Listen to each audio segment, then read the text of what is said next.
Buenas noches, mi nombre es Alexander Solarte Delgado. Estudio en la Corporación Universitaria Autónoma del Cauca en mi primer semestre de Derecho y estoy haciendo un ensayo videográfico para la asignatura de Historia de las Ideas Políticas.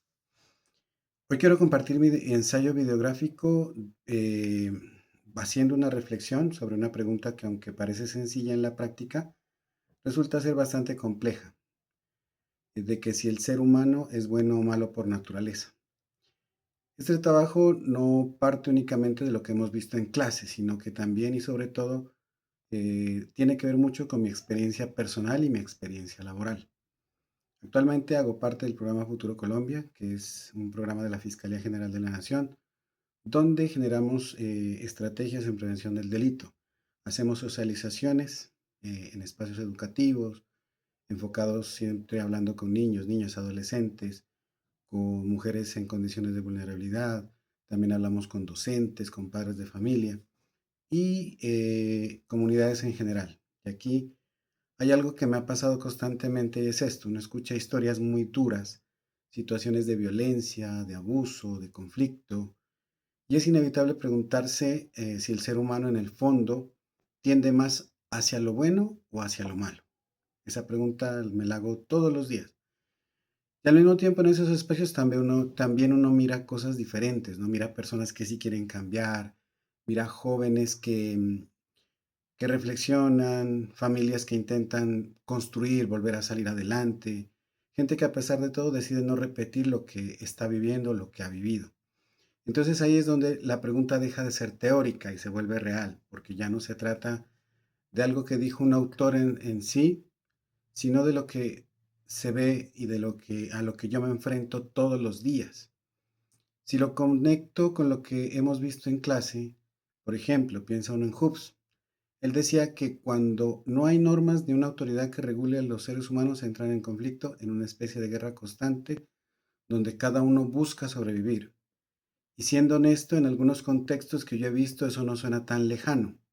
Cuando no hay límites claros, cuando la ley no llega, cuando las condiciones son difíciles, muchas veces lo que predomina es la desconfianza, la reacción, incluso la violencia. Eso acá en el Cauca, sobre todo, es muy marcado, porque nosotros eh, muchas veces no podemos acceder a muchas regiones en las que reinan otras personas, desafortunadamente, y eso me hace también llegar a cuestionarme esto.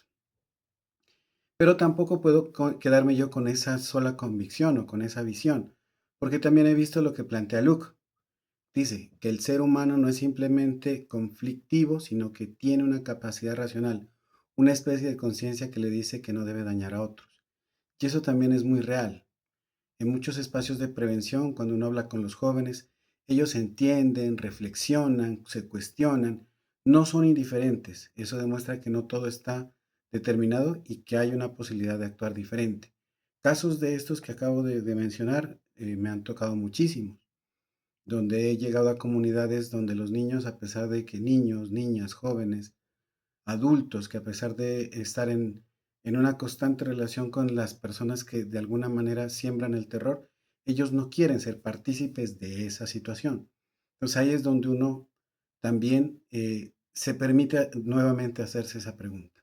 Pero también, y ahí es donde Rousseau me parece como aún más interesante, porque él dice que el problema no es el ser humano, sino la sociedad y las condiciones en las que vive. Y cuando uno trabaja en territorios donde hay desigualdad, violencia estructural o falta de oportunidades, esa idea empieza a tener mucho sentido, porque uno ve que muchas conductas no nacen simplemente de la maldad, sino de contextos difíciles, de entornos que influyen, que presionan, que moldean la forma de actuar.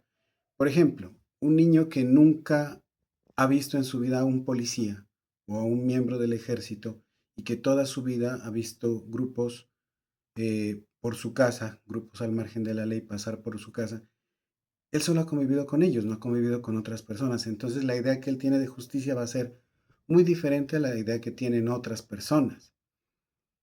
Pero tampoco se puede caer en la idea de que todo es culpa del contexto. Ahí entra algo que me llamó muchísimo la atención de Maquiavelo, esa diferencia entre cómo deberían ser las cosas y cómo son en realidad. Porque en el trabajo que realizo uno entiende que no basta con pensar en un mundo ideal. Yo soy feliz todos los días pensando que ojalá las cosas funcionaran de una manera idealista, pero es imposible. Hay que actuar en el mundo de real, donde las personas no siempre hacen lo correcto, donde hay intereses, hay conflictos y donde muchas veces toca tomar decisiones que son difíciles. Entonces, después de esto, yo no diría que el ser humano es bueno o es malo por la naturaleza. Diría más bien que el ser humano tiene la capacidad de ser ambas cosas y que lo que termina inclinando la balanza es la combinación de factores, el contexto, la educación, las oportunidades, pero también influyen muchísimo las decisiones personales. ¿Sí? Yo he conocido muchos niños que tomaron una decisión y otros tomaron otra, y eso ha generado cambios en unos para bien o para mal. Porque algo que he aprendido en el trabajo preventivo es que incluso en los contextos más difíciles siempre existe la posibilidad de elegir, como lo dije anteriormente. Y ahí es donde todo esto se conecta con el derecho, con el Estado, con la justicia. Porque al final las leyes, las instituciones, la idea misma del Estado, no existen porque el ser humano sea perfecto, sino precisamente porque no lo es. El objetivo no es eliminar lo malo, porque sería imposible, sino crear condiciones para que lo mejor del ser humano tenga más posibilidades de salir. Por eso, más que responder si el ser humano es bueno o es malo, yo creo que la verdadera pregunta es, ¿qué estamos haciendo como sociedad para formar personas que tomen mejores decisiones? Porque al final, el ser humano no es solo lo que es, sino lo que puede llegar a ser dependiendo de su entorno y de las oportunidades que tenga. Muchas gracias.